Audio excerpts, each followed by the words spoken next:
The value of ecological function in the GDP economy is now zero. Of course, productivity is incentivized by saying this, but it's just false. So we're destroying the most valuable things on the planet because we're giving the derivatives that come from functional ecosystems a higher value than the systems themselves.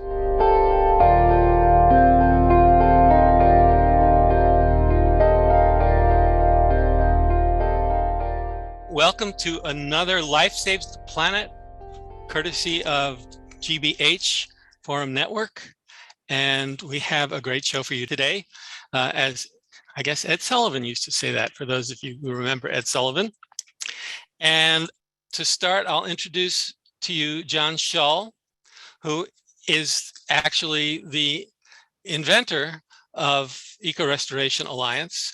And he'll take you through the show for the rest of the evening. John? Thank you, Adam. Happy to be here and happy to be introducing a new alliance of scientists, practitioners, and storytellers from all over the world who've come to understand that 200 million Via Campesina farmers can't be wrong, that contrary to the prevailing narrative, eco-restoration is an effective and synergistic solution to converging crises all over the world. Before I introduce the shared understanding that's brought us together, I do want to just introduce our guests, all members of the Alliance, so that our viewers have a preview of what we're going to be discussing. John Liu is a filmmaker and ecologist, a scientist, and a storyteller who has been documenting and advancing restoration projects around the world for decades. Valer is a practitioner and a storyteller who figured out how to turn 130,000 acres of degraded land in Mexico into a thriving nature preserve. And Ilse Koelher-Rollefson is a German-born veterinarian who now works in India with nomadic people and their camels, all living together in remarkable harmony with nature and each other. And I think you're going to enjoy her slides and her presentation as well. But before we meet these people who are pioneers in this field, I want to share the big picture understanding and the opportunity that the EcoRestoration Alliance has organized around. Adam, if you would show our video, I will point out that contrary to the prevailing view, water, not CO2 and greenhouse gases, but water is the prime driver of weather and climate. Water in the oceans, water in the air, and especially water in the soil, because it's water in the soil that supports the forests and foliage, which send water vapor into the air and thence all over the world. So if you look carefully, you can see the streams of water vapor. You can see that they are originating and being transported based on the forests and foliage, which are still dominant near the equator, but where there's no foliage, there's no water. And where the Sahara used to be green, and it dried up before the droughts came. It turns out desertification causes drought, and since we know how to restore deserts when we think about climate landscapes, we can fix it. Here we are, convinced that we actually can help the earth heal. And we're convinced in part because people like John Liu have been documenting this process for 30 years. This is something people have figured out how to do. And unlike reducing greenhouse gases, which will take, I'm sorry to break this to you, centuries before temperatures go back down, restoring ecosystems has immediate impacts locally and pretty damn fast impacts globally if it's done broadly enough. So, John Liu, welcome. Hello, I'm John Liu, and I'm really happy to have this opportunity to speak with you today remotely. I'm also very grateful to the Common Land Foundation and the Mustard Seed Trust that make it possible for me to do this work. I have been a professional witness and a student of transformational change in politics, economics, culture, and ecology over my entire adult life. In the early 1990s, the World Bank asked me to film a baseline study for a very large development program called the Ilse Plateau Watershed Rehabilitation Project. Now, when I first arrived in the Ilse Plateau in the early 1990s, I found a fully degraded landscape, virtually no vegetation, extremely low relative humidity. There was no way for moisture to infiltrate and be retained in the subsoils. The living soils had eroded away. It was known as the most eroded place on Earth. The people who lived there were in extreme poverty, and all of their behaviors actually were analyzed and found to be completely unsustainable. So when the researchers analyzed what it was like to deforest these mountains, or what was the result of planting on the sides of hillsides like this, or what was the effect of free ranging of goats and sheep, they found that all of them were unsustainable. And so they decided to ban them all. Now, making them illegal meant that the people couldn't do them anymore. And it also meant that they needed to transition the entire population to another way of life. So they began to pay them to learn ecosystem restoration and to do ecosystem restoration. So they learned by doing. And there were experts who understood it, and everyone basically was employed and trained to do this. And this is terracing, and this is a fairly primitive part of this because they're using just hand tools. Later on, they got some bulldozers and went at a larger scale. But this basically meant that the people were transitioned over a decade to a new way of life, and their old behaviors were lost and their new behaviors became habitual. And they found several very interesting things. For instance, once they did this terracing, they made small dams and check dams and different sorts of methods to infiltrate and retain moisture. They had more water. Then when they planted forests on the ecological land, which turned out to be much more than the economic land, then they found that they could actually increase productivity by reducing the area in cultivation. This is exactly what needs to be understood in order to feed 8 to 10 billion people on the planet. When I first filmed Mr. Ta Fu-Yuen and his colleagues back in 1995, I had no idea this initiative could achieve such dramatic results.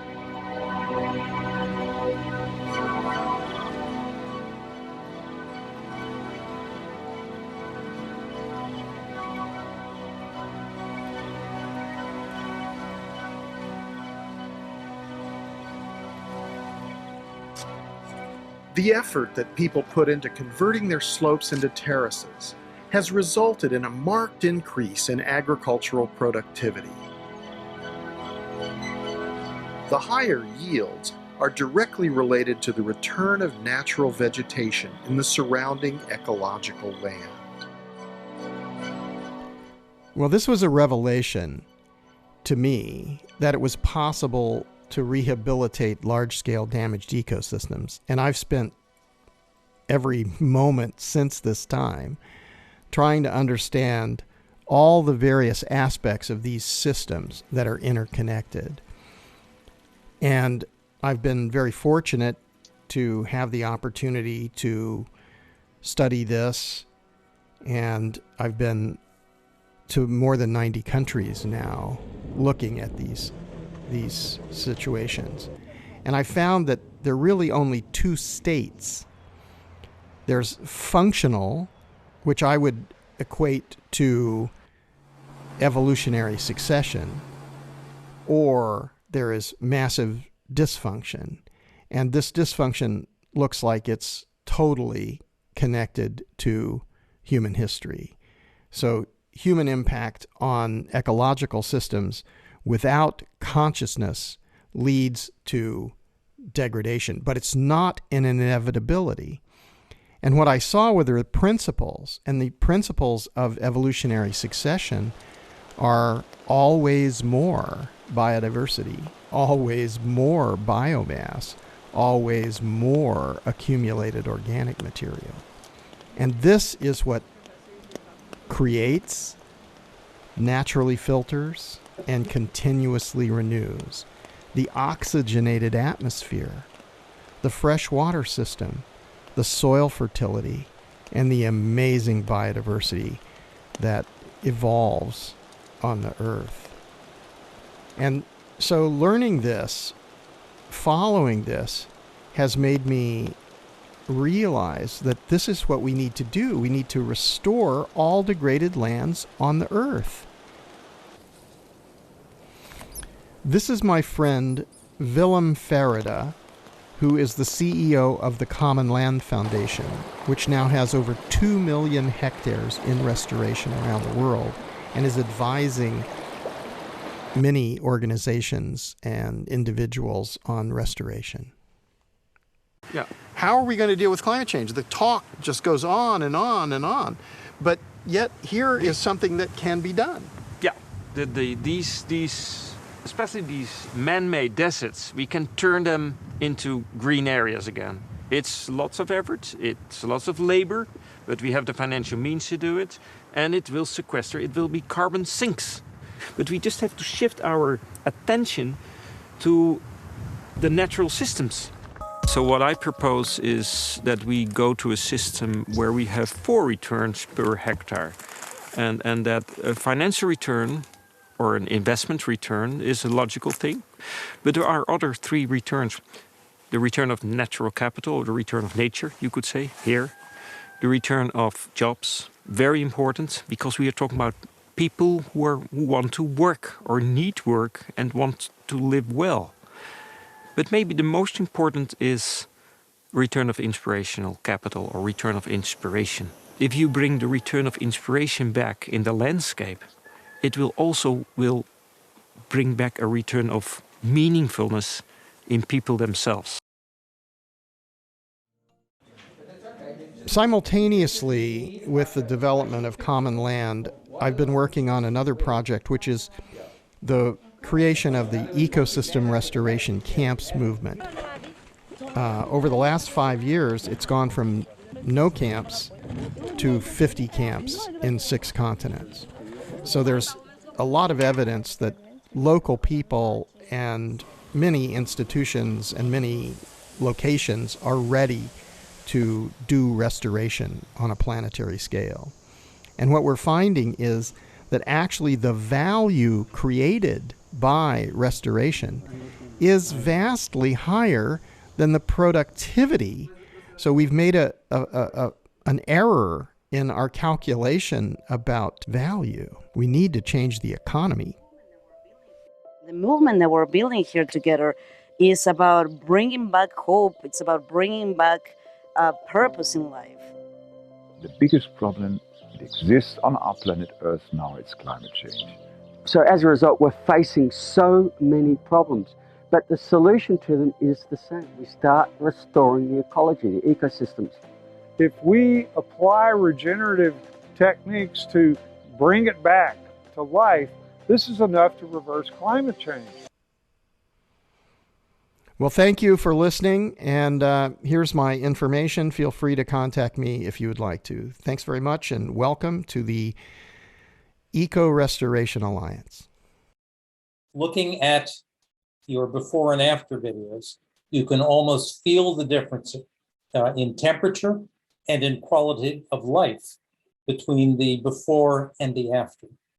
And I think one of the observations that is becoming more and more clear to many of us is that this activity of restoration doesn't just improve the environment, it improves our lives and it improves our relationships to the environment. And I got to say personally, while I'm worried about climate change, I am confident that by working on this locally as well as globally, I'm doing the best thing I can to do about it. And indeed, our next guest, Valer Clark, began single-handedly and has managed to make a very big change in her part of the world. So Valer, would you tell us a little bit about your story?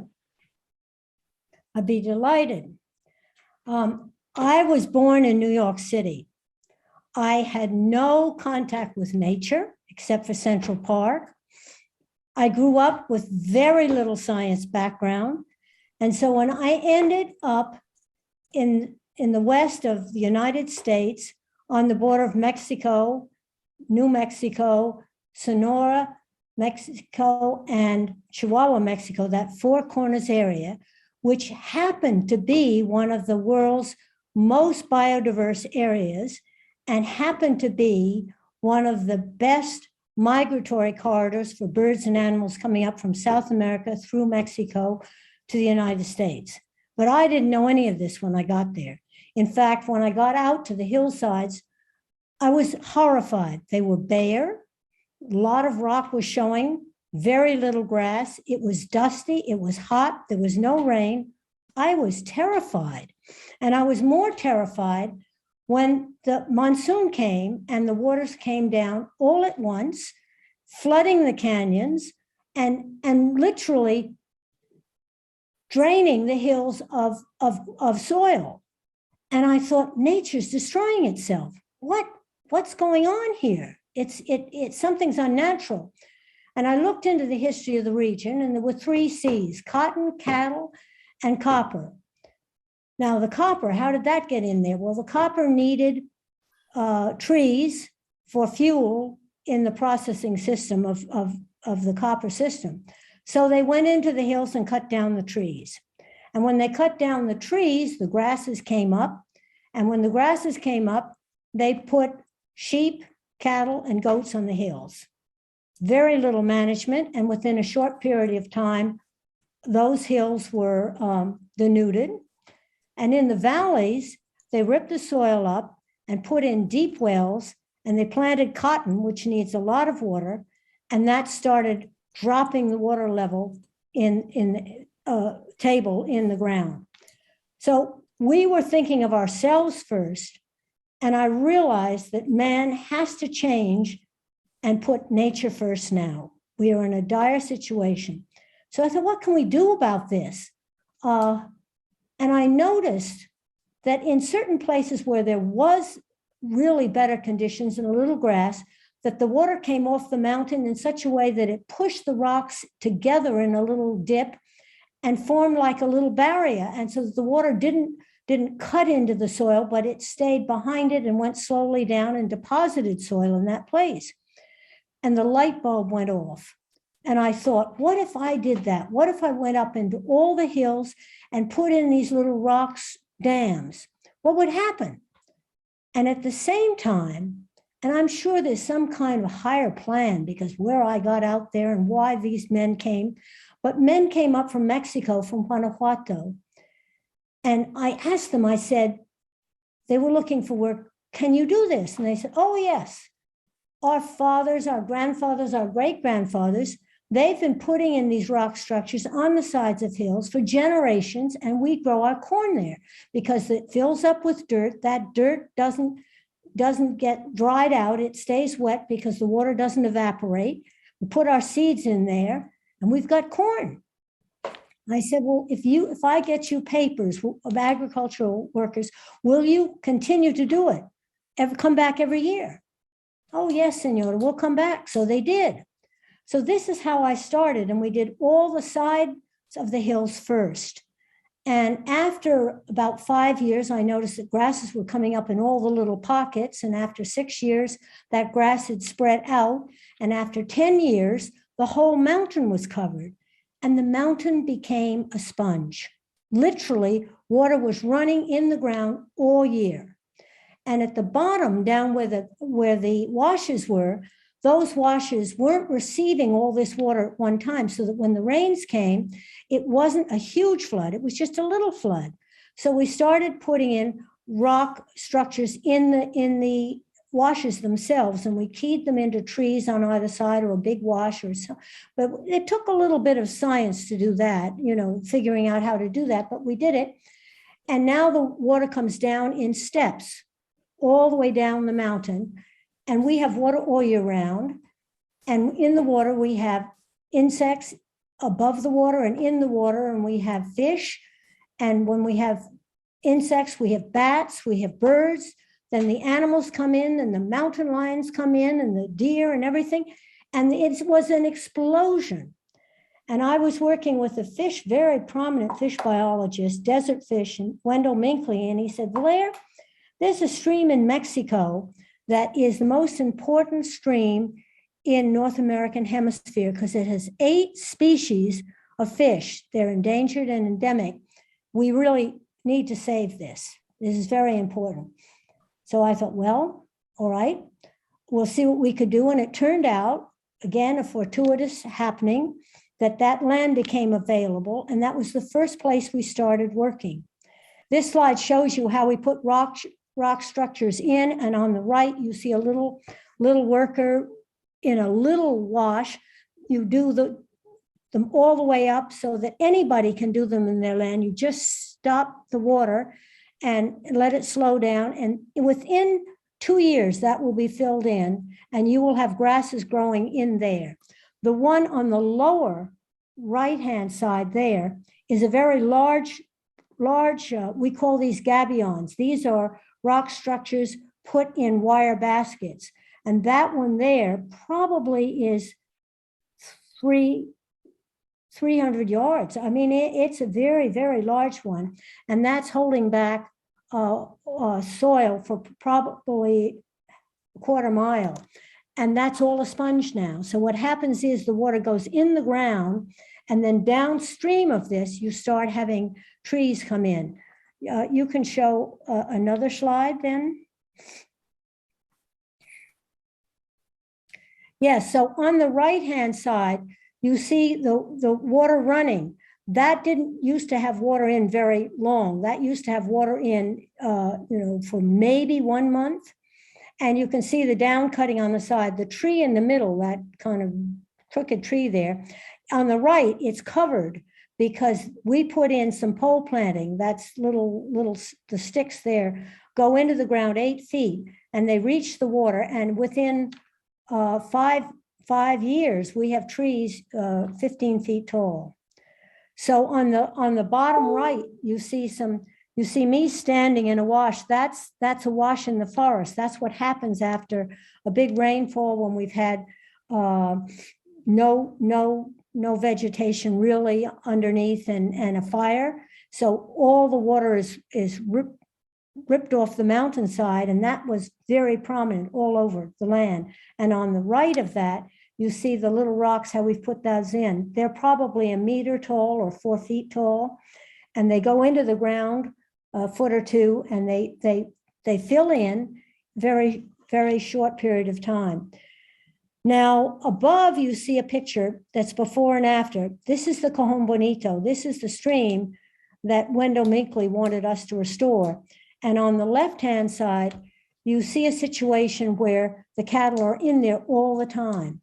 Now, we don't take cattle out all the time, but we do when we have to. And then when we see that the conditions need the cattle to come back in because they're part of the system, they put fertilizer in the ground. And if you manage it right, you take them in and out, they actually help the land. But if you leave them in any period of time, you get what you see on the left, which is overgrazed there because no trees are coming up. And on the right, you see what it looks like today.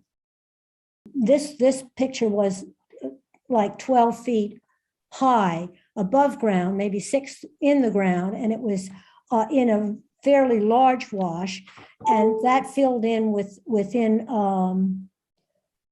10 years. It was full to the top, and below was another one that filled in to the bottom, and so that almost was completely buried. And trees had started coming in, and we did have Odile, was a storm in 2008 that was the storm that they said 1,000,000 years event. And when that happened, it did break some of the gabions. It did go around some. It did knock some trees down. Had we not had them in there, it would have been a disaster. We would never have been able to turn this around. It would have been so deep. But what actually happened was the river reset itself. And trees that fell down like willows, 10 trees came up because it hit the ground and 10 trees came up. And where it went around, it caused the river to meander more, which slows the water down. So even though it was a disaster and gabions broke and trees came down, the river reset itself, digging in certain places, depositing in others, which is what the fish want. So all of these things have convinced me that that we can change the way things are going. And I would just say to people that have land, the best investment I did was to put in these rock dams. The land is worth so much more now because of that. And it is more productive agriculturally. The cattle are better. And occasionally a mountain lion gets something, but I consider that rent. I mean, you know.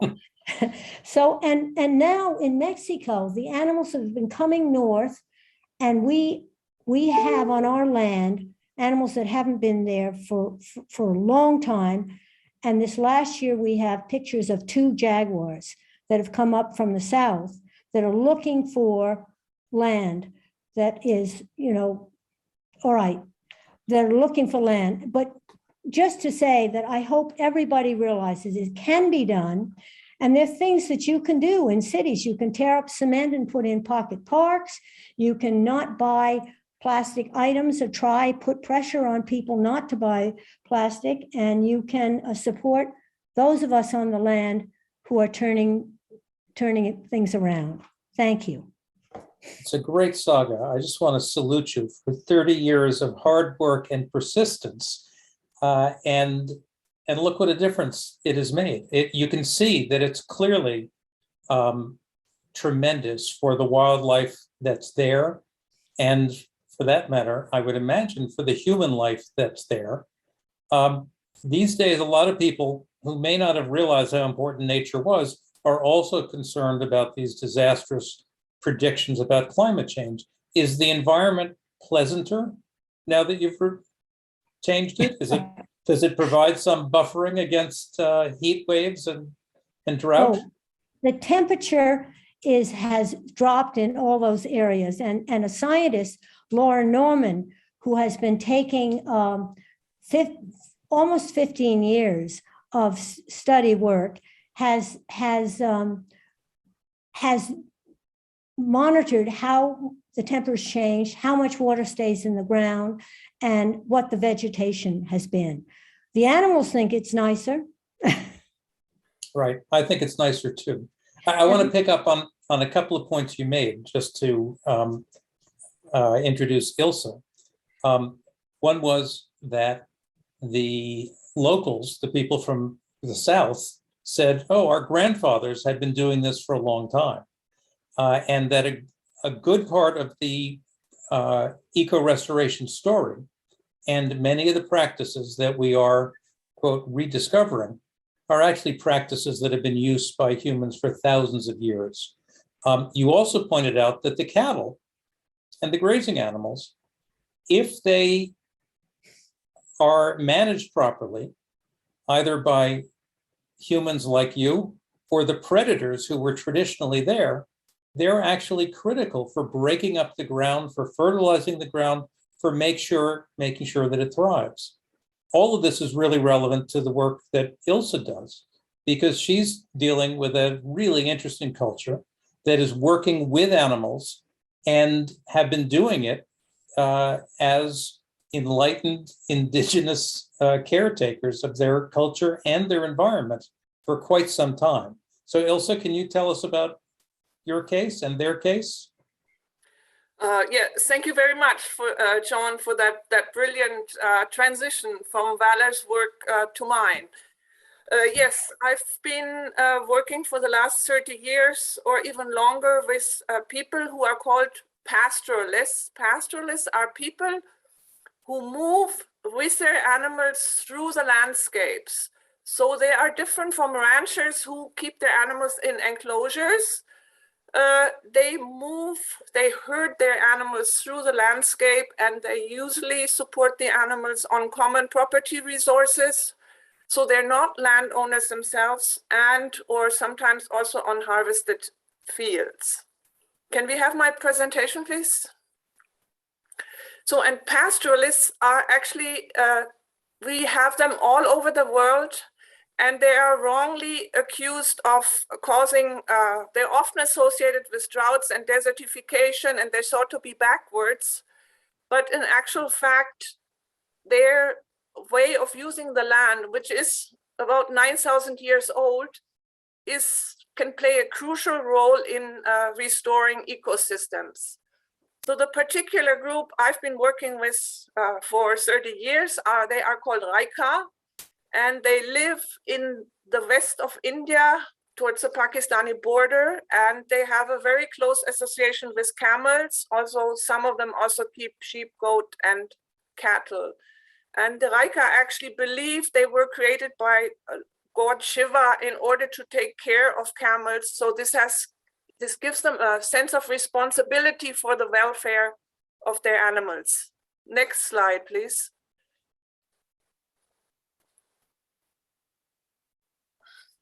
So they build up a very close relationship with their animals from birth, and this is very important in order to be able to move with a herd of 30 or 50 camels through the landscape, and to direct them, and also to actually it's a relationship. It's a mutual relationship.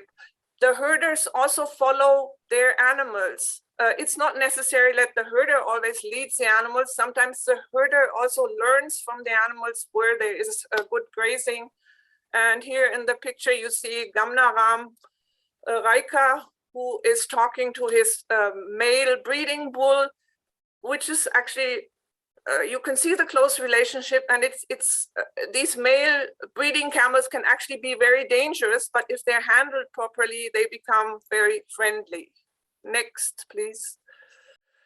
So the Raika herd their camels in different environments during the year. During the monsoon season, they go into the forest, which is called the Kumbhalgarh Wildlife Sanctuary in Rajasthan. And here they graze on a variety of different plants. They eat mostly tree vegetation. During the dry season of the year, the animals are actually grazing on harvested fields and on trees that are standing in the fields. Next, please.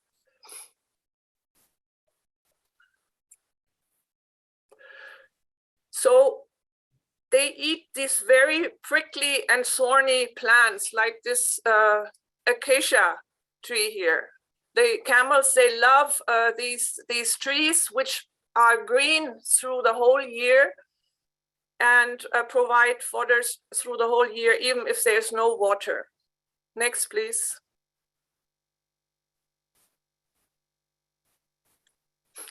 In fact, according to traditional knowledge, they graze on 36 different plants.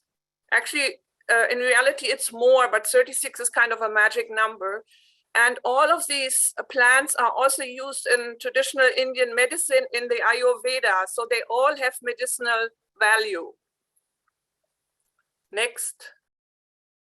One of the plants they're also eating on at a particular time of the year is the Indian globe thistle, which is regarded as a terrible weed by the farmers. They all absolutely hate this plant, but the camels come in to the field and they eat these thistles, and they make the milk really, really sweet. Next, please. So they turn this weed, which is a disaster for the farmer, into this really wonderful camel milk, which is extremely healthy and which is actually used in India to treat a variety of diseases, like ranging from diabetes to autism to autoimmune diseases to cancer. And part of the reason why the milk is so healthy is undoubtedly the fact that the plants that they're eating. And this Indian globe thistle is also used in Ayurvedic medicines for a range of different diseases. So what you have in effect are, by means of the animals, you are getting a second harvest out of the land. And that second harvest is happening without any kind of agricultural inputs. There's no fossil fuels used, there's no chemicals used, no artificial fertilizer. In fact, the animals provide organic fertilizer while they are grazing on the field. Next, please. So you can see here on the harvest, on the ground, you can see all the dung that the camels are leaving, and that dung is extremely valuable. And this is actually one of the most important products of the pastoralists in India is the organic manure, which are producing. It has a huge value if you translate it into the value for potassium and calcium and so on, and nitrogen. The value is astronomical. In fact, it exceeds that of milk and meat produced by pastoralists. So these are systems which are good for people, they are good for animals, and they are good for the planet. So they create income for people, fairly good income actually. They are very ethical from the perspective of interacting with animals. And they are also a fantastic way of producing food. Actually, pastoralism is the only systematic way of food production that doesn't need fossil fuels and that does not destroy the native biodiversity. The pastoralists directly convert biodiversity into food without going through that, that stage of eliminating the native biodiversity, putting in your seeds and all that. So it's a very much underappreciated way of producing food in harmony with the planet. Unfortunately, this is not being recognized. And in India, even though the pastoralists play a huge role in the production of food, people there have the concept of the animals have to be stall fed and fed calculated rations and so on. And the value of pastoralism is not being recognized. Next, please.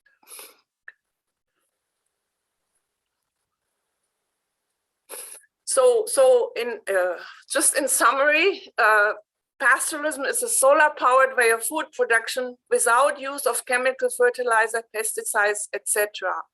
It also aids germination. A lot of these acacia trees, they can only germinate the seeds once they have passed through the stomach of a ruminant. They also disperse the seeds from one place to another. They de-weed and they provide organic manure, and they turn waste, absolute waste, into protein. They make food out of nothing. And pastoralists are also present throughout the world, but they are under enormous pressure from mining, irrigation. Green energy projects are in India a major problem, huge fields of solar panels and of wind energy. So they are in many ways threatened. So it's a really positive news that just a few days ago, the United Nations General Assembly has declared 2026 the International Year of Rangelands and Pastoralism. And you can learn more about that at this website, www.ivarrp.info. So that's my presentation. Thank you very much, Ilse. So those are three, I think, profound examples of this kind of thing. And, I'll observe that while the pastoralists you mentioned are under pressure, so are indigenous peoples all over the world, who are now a fraction of the Earth's population, but are still the caretakers of a majority of the planet's wilderness. They have been doing something right for a great long time, and we need to learn from them, empower them to do more of it, and play catch up. I want to open this up to the panel just to see if they have any general remarks, and then we can field some of the questions from the viewers. And viewers, the questions are being collected and fed to us, and we hope to get to them. And we will continue online in the future. I will point out that on the EcoRestoration Alliance website, which you can reach today at bioforclimate.org/ERA, and we will provide that link. We have a section on practice, which actually talks about many of these practices and can address some of the questions that are coming in about the practicality of doing this. But I think our three guests have all shown that this is practicable, and it works. So we have to figure out how to get more and more people involved and in tune with the natural world. I'm going to open this up first for general comments and see if people would like to comment on each other's presentations or ask questions of each other.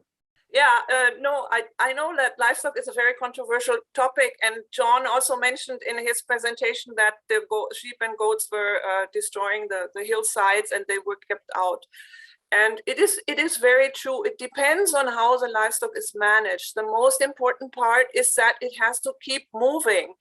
And it's not a question of, the number of animals that may be destroying the vegetation. They have to be at the right place at the right time.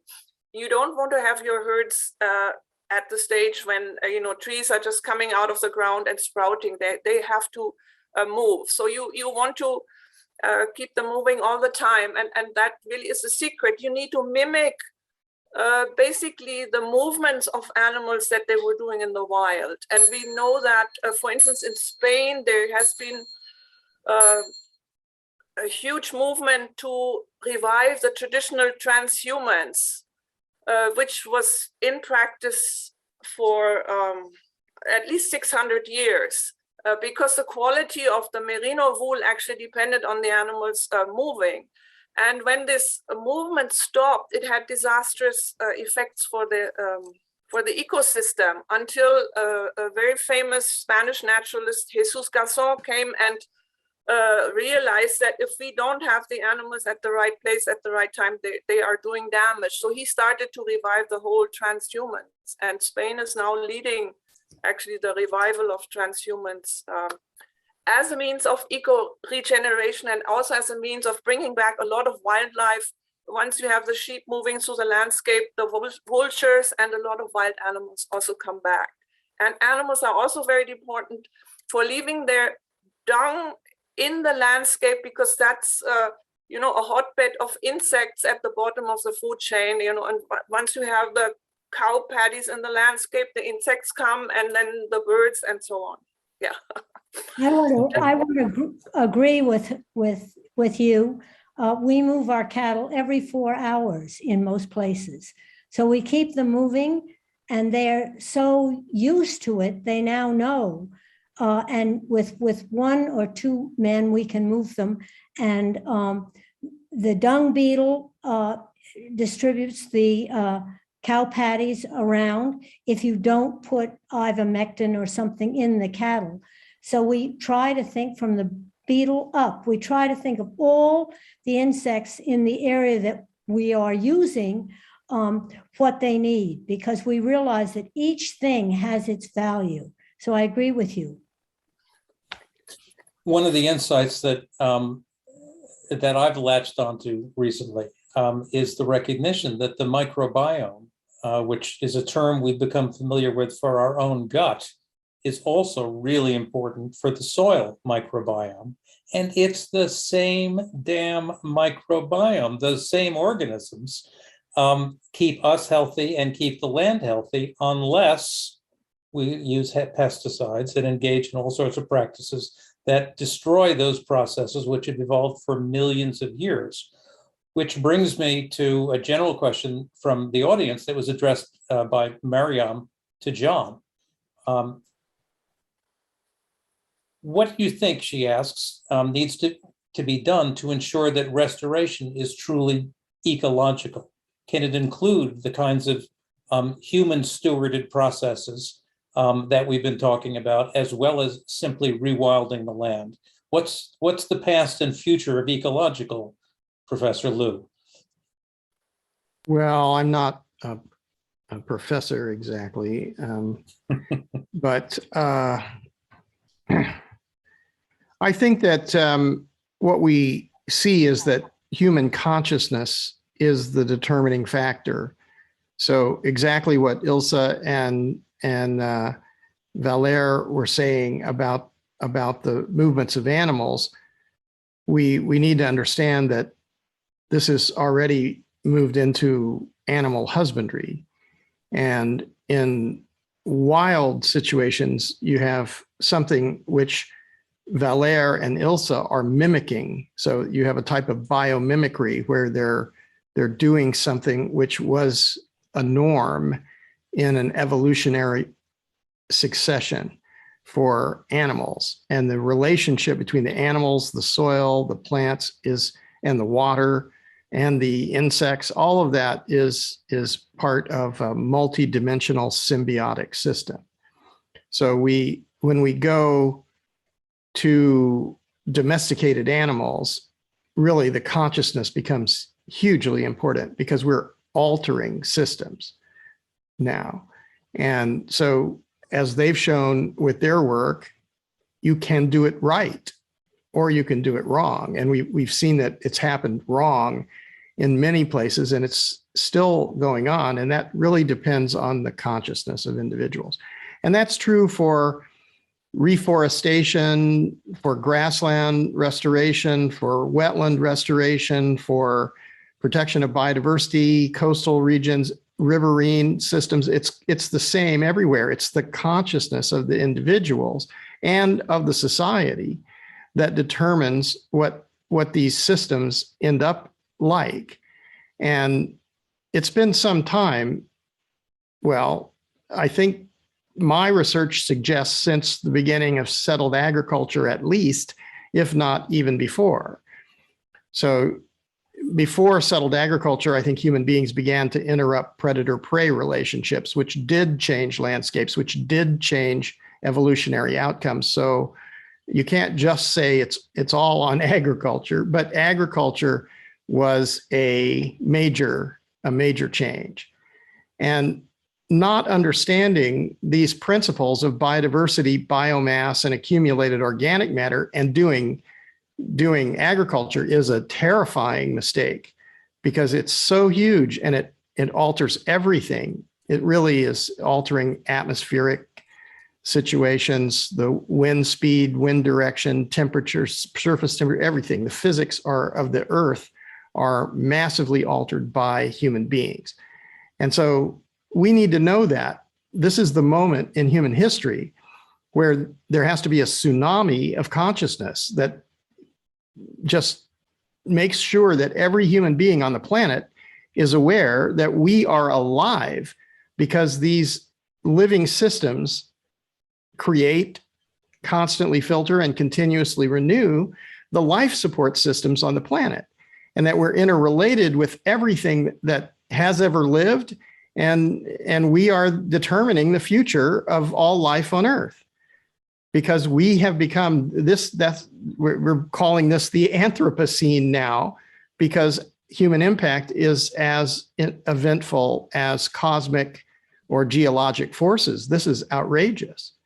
So we need to be very humble about ourselves. We haven't been that smart if we've practically destroyed the only planet that we know of that has an oxygenated atmosphere and a fresh water system we can drink and fertile soils and amazing biodiversity, then, we're not that great. So we need to take a careful look at what we've done and realize that the future is in our hands now. and in our hearts and our minds. We have to understand this at this time.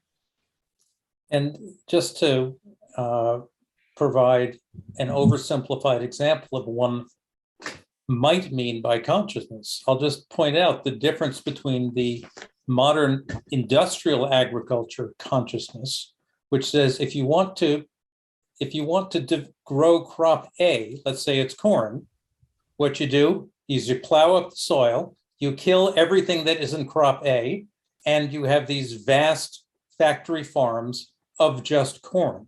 That's very different from understanding that corn evolved to enrich the soil in a very rich multi-species environment, and that our job is not to kill off everything we don't want immediately, but to invite nature in all of its complexity and all of its greater collective efficiency, even perhaps at the price of a slight reduction in market prices for industrial crops, to maintain the whole system. The difference in consciousness is one between killing off the enemy versus learning to work with nature. I have to say something here too, because I think that there's something, there's something further than that. The value of ecological function in the GDP economy is now zero. Of course, productivity is incentivized by saying this, but it's just false. So we're destroying the most valuable things on the planet because we're giving the derivatives that come from functional ecosystems a higher value than the systems themselves. Well, this is not going to work. The humanity will face this, if not now. The sooner we face this, the better, because the further we go down this road of destroying the very things which determine that we live, the worse it's going to get. So now is not the best time. We should have done this long ago, but we didn't. So here we are. And now is the moment where we're seeing a collapse in all sorts of things, in politics, in economics, even in civil, we're having wars. And, if we don't have peace, I don't think we're going to be doing too much ecosystem restoration. So peace is the determining factor, learning that we are related to all other living things and that what's good for everyone is good for the individual. That's what we need to do. Can I just please, Ilse, add just a brief point? John mentioned animal husbandry earlier, and I think that's also where we've made a big mistake, because the default model for animal husbandry is now to be sedentary. So basically we have reversed the ecological system where plants are actually sedentary and animals move to to harvest the energy absorbed by the plants, and we have reversed that by making the animals sedentary and growing crops at the other end of the world to feed them, and we need to absolutely reverse that situation. That's great. Ilse, there was another question for you specifically. In your last slide, you mentioned green energy endangering pastoral practices. In order to restore certain geographic areas of the world, are some communities essentially not encouraged to grow and to modernize? How do we reconcile these tendencies? Sorry, no, I didn't. Can you just repeat that? This is question 8 in the chat. Your last slide mentioned green energy endangering pastoral practice. Yes. In order to, okay, but Megab asks, in order to restore certain geographic areas of the world, is it going to be necessary to discourage growth and modernization? No, I don't think so at all. I mean, when I talk about the green energy, I'm talking very specifically of the Thar Desert in India, which is a prime livestock grazing area and production area, which feeds a lot of cities. And now it's being used for so-called green energy. You know, huge areas are covered in solar panels. But it could actually be changed. I mean, the solar panels could be arranged differently. You can also maybe possibly integrate the two systems. That's what I was. And I do not think that we need to, you know, working on supporting pastoralism means going back in time or being against development or progress at all. Absolutely the opposite. But I mean, we also have to realize that pastoralism cannot produce as much livestock products as industrial livestock keeping can. But we need to adjust our consumption patterns also. Rather than going for artificial meat and dairy and so on, we need to support the natural way of producing these products in tune with planetary boundaries. That's the key word. Right. I agree with that. And I just want to reiterate that the consequences are not just for better food and better water and food security and preservation of biodiversity, but that we increasingly understand that these natural systems on a global scale feed back and determine the climate. That these approaches don't just improve lives and livelihoods for the people who participate in them. They also feed back and will allow us to restore the normal climate that plants and animals have evolved to thrive in and to maintain. And so that's the game here, is to figure out how to become part stewards of a larger system that can preserve a balance without us going in and depleting it short-sightedly. There are a couple of other questions from the audience, practical questions. I'll just summarize them and then invite you all to respond to them. One is a question of, hey, couldn't I do this rocks and streams thing in my yard? Another is there an app that tells us how to do this kind of thing? And another is, how can we learn more about how to create these kinds of environments and participate in this kind of thing?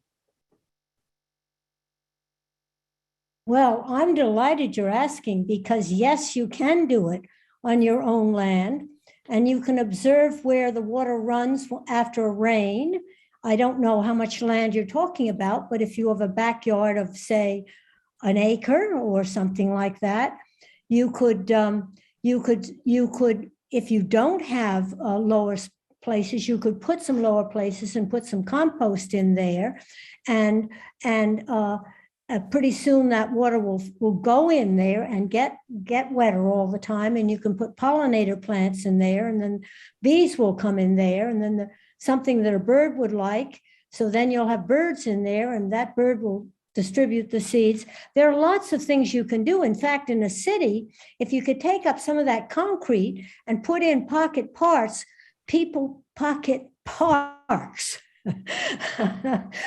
would become enamored of nature, realize the benefit that you have, and start understanding what the relationship is between the bees and the plants and everything, because nature would take over, nature would do it.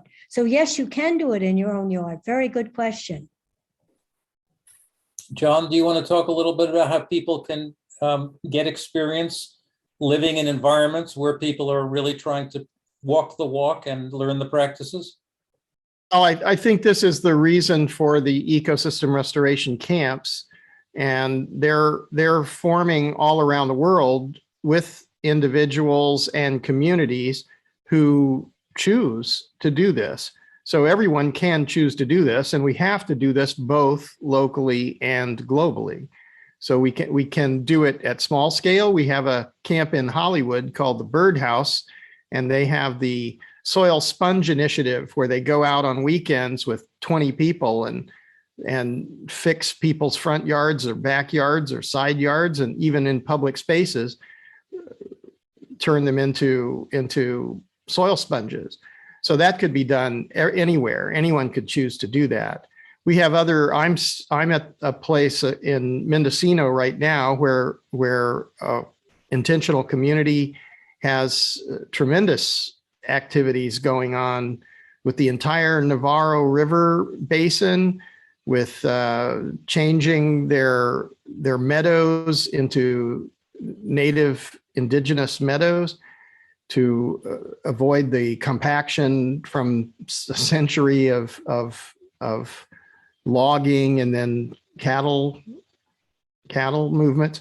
So all of these things are happening in many parts of the world. And please go to the ecosystemrestorationcamps.org and check it out. You'll find a camp near you perhaps, or you can start a camp. And you don't have to be part of the network if you don't want to be, but you know, if you want to join the network, you have a lot of scientists and maybe access to some technical and financial support. So there are questions from David and Rebecca and others saying things like, well, who else is involved in this EcoRestoration Alliance? And what approaches will the EcoRestoration Alliance use to get these stories into the world more widely? And that is indeed the question. As of today, we are out in the world. And one thing we're going to do is tell you about our guests and about other members. So Ilse and Valer and John and Ecosystem Restoration Camps are all members of the EcoRestoration Alliance. The Alliance is just a network of scientists, storytellers, practitioners, and believers like me who are trying to get this story out as widely as we can and to point out that this is in fact going on all over the world. And it's a much more rewarding and actionable approach than the main one. If you want to see other groups and organizations and people, you can go to our new website. It will be at ecorestorationalliance.net, but you can go there anytime, including today, by going to bio4climate.org/ERA. And there you'll find that you can find out who are our scientists, who are our storytellers, who are our practitioners. You can click on a button called Practice, and you will find dozens of articles from the Biodiversity for a Living Climate database, including other talks by some of our speakers and other talks by many of our members, and a huge compendium of 8 years of research that has been, I think, a major collector of these insights about the eco-restoration approach to climate change. And you can click on a page that says Engage. And from that page, you will be able to fill in a form, say, I'd like to know more, and we will figure out how to involve you and how to help you find, as we like to say, your niche on the only planet we have. And that's our mission, really, is to ultimately bring as many people as we can into a shared understanding of the eco-restoration approach to climate change, which is, if I may say, in all probability, radically faster and radically better from almost every point of view than simply trying to draw carbon down from the atmosphere. It's a nice idea, but it will take too long. When brown, dead, dry dirt becomes green, which can happen within a year or two, it immediately starts cooling and hydrating the local environment. Over the years, those grasses and seedlings become trees. Those trees start releasing vapor into the atmosphere. They start changing the climate and the weather, and that spreads all over the world. What else needs to spread all over the world is this story. John is making movies. Our website is trying to pull this work together. There are other groups all over the world that are doing this. If everybody gets involved, it will be a new era. If nobody gets involved, we're going to have a very tough century. This is an actionable approach to the climate problem. If we act, it's going to be a good couple of decades. So I'll close that way, inviting you all to stay in touch, get in touch, play around with it, learn more.